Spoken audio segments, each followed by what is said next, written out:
وَإِذْ قَالَ رَبُّكَ لِلْمَلَائِكَةِ إِنِّي جَاعِلٌ فِي الْأَرْضِ خَلِيفَةً قَالُوا أَتَجْعَلُ فِيهَا مَن يُفْسِدُ فِيهَا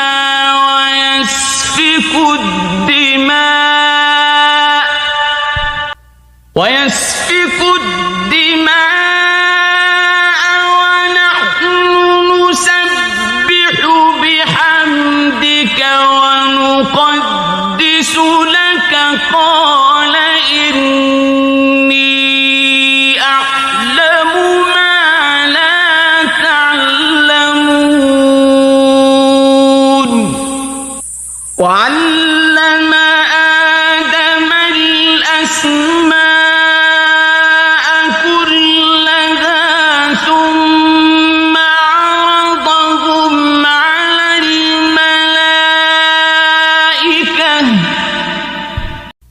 ثم عرضهم على الملائكة فقال أنبئوني بأسماء